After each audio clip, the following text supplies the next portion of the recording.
इसने आजादी के आंदोलन में न केवल एक प्रमुख सेनानी के रूप में भूमिका निभाई, गांधी जी के साथ रहकर आजादी के आंदोलन की संगठनात्मक रीढ़ की हड्डी सरदार पटेल बने थे। बारडोली सत्याग्रह 1928 का अंग्रेजों के खिलाफ किसानों के शोषण के लिए किया गया और वहीं से महात्मा ने स्वयं उनको सरदार की उपाधि दी। जब देश को आजादी मिली तब स्वतंत्रता के बाद अंग्रेजों ने देश को 562 अलग अलग रियासतों में बांटकर जाने का फैसला किया। पूरी दुनिया मान रही थी और देश में भी कई लोगों के मन में सवाल था कि 562 रियासतें एक होकर एक भारत कैसे बनेगा। परंतु कुछ ही समय में एक दृष्टि से कार्य पर दृष्टिपात कर देखे तो बहुत कम समय में 562 रियासतों को एकीकृत करने का भगीरथ कार्य सरदार पटेल ने समाप्त किया और आज भारत का जो मानचित्र हमारे सामने है वो मानचित्र सरदार पटेल की ही देन है। हैदराबाद में पुलिस एक्शन, जूनागढ़ का एकीकरण, ये सभी चीजों को कहीं कुने से, कहीं दृढ़ता से और कहीं वृद्ध से भी ज्यादा कठोरता से एक एक कर रिजॉल्व करने का काम किया। भोपाल हो, काठियावाड़ की रियासतें हो, त्रावणकोर हो या जोधपुर हो, हर जगह पे जो समस्या आई इसका निवारण सरदार पटेल ने किया और पाकिस्तान का जो प्रयास था पाकिस्तान कॉरिडोर बनाने का, उसको निरस्त करने का काम किया। किसी भी प्रकार की प्रचार की अपेक्षा के बगैर, किसी भी प्रकार के यश के अपेक्षा के बगैर देश के लिए जीवन कैसे जिया जाता है उसका उत्कृष्ट उदाहरण सरदार पटेल थे।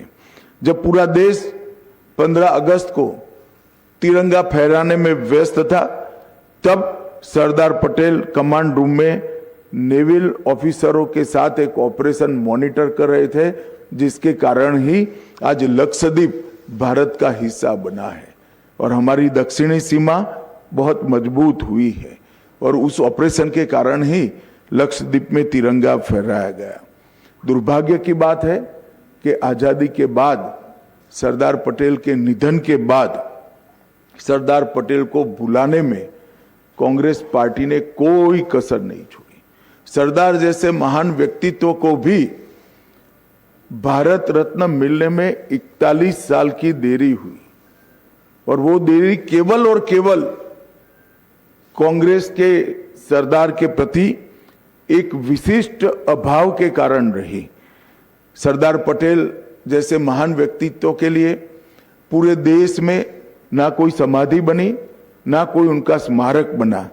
जब नरेंद्र मोदी जी गुजरात के मुख्यमंत्री बने तब उन्होंने स्टैच्यू ऑफ यूनिटी की रचना की और एक भव्य स्मारक जो पूरे विश्व में आज प्रसिद्ध हो चुका है, वो सरदार पटेल के स्मारक बनाने का काम नरेंद्र मोदी जी ने किया।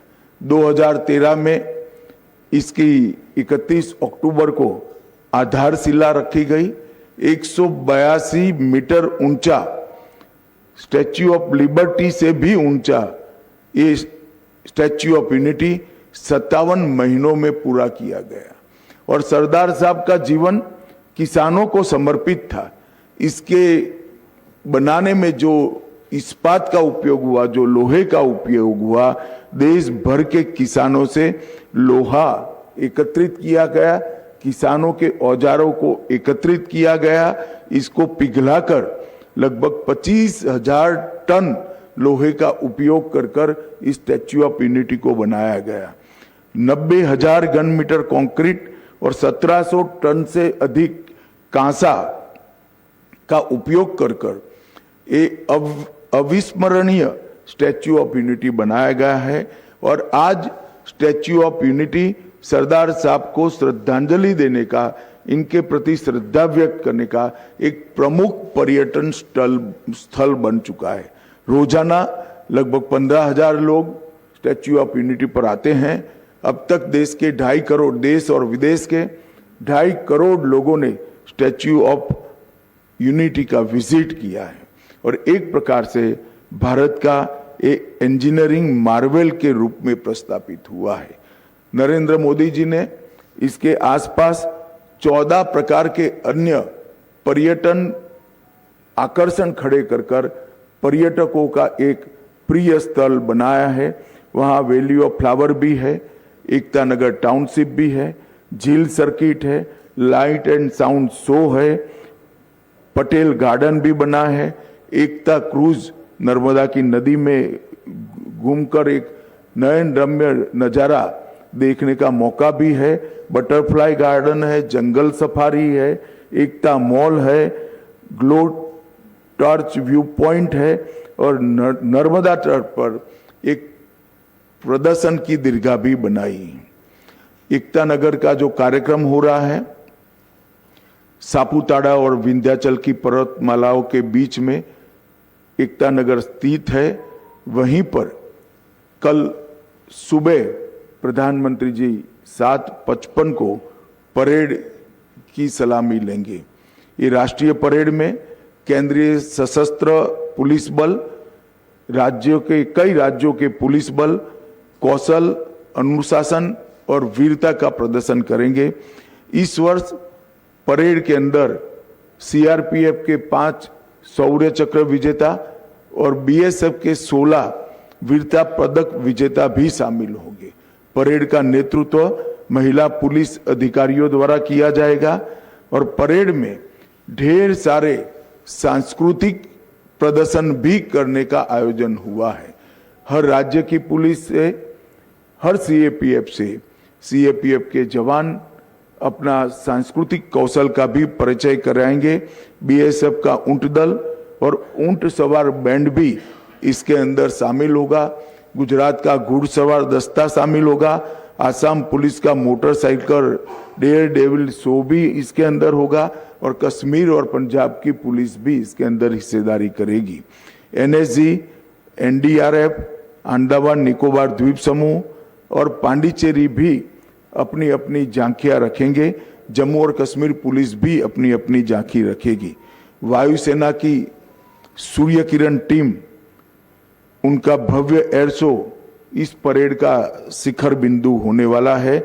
900 से ज्यादा कलाकार देश भर से आकर हमारे देश की सांस्कृतिक विरासत को देश और दुनिया के सामने रखेंगे और एक प्रकार से ये परेड सच अर्थ में भारत की एकता का परेड बनकर रहेगा। एक भारत श्रेष्ठ भारत के कंसेप्ट को जमीन पर उतारने का काम करेगा और सरदार साहब की 150वीं जयंती के बाद अब हर 31 अक्टूबर को 26 जनवरी की तर्ज पर ही ये परेड नियमित रूप से मनाया जाएगा और हमेशा के लिए देश के युवाओं को सरदार साहब के सिद्धांतों को और सरदार साहब के देश के लिए किए हुए कामों को जानकारी देने का ये माध्यम बनेगा। मेरा सभी मीडिया के प्रतिनिधियों से विनती है कि इस परेड को ज्यादा से ज्यादा लोगों तक पहुंचाने के लिए आप मदद करिए और इस परेड के माध्यम से फिर से एक बार देश में एकता और अखंडता के लिए एक मजबूत माहौल खड़ा हो, इस दिशा में हम सब काम करेंगे। ये इन्फॉर्मेशन देने के लिए ही बीच चुनावी माहौल में आप लोगों को बुलाया था, क्योंकि और कोई पॉलिटिकल बात हो नहीं सकती। आचार संहिता यहाँ पर विद्यमान है। चुनाव आयोग से परमिशन लेकर इन नॉन पॉलिटिकल इश्यू पर ही आपसे बात करने के लिए आप सभी को बुलाया था। आप सभी का आने के लिए बहुत बहुत धन्यवाद और मैं आशा करता हूं कि आप सभी भी आप अपने अपने माध्यम से ये भारत की एकता को सुदृढ़ करने वाली घटनाक्रम को देश की जनता को और विशेषकर माताओं बहनों को और युवाओं को उन तक पहुंचे, इसमें हमारा सहायता करेंगे। फिर से एक बार आप सभी का बहुत बहुत धन्यवाद।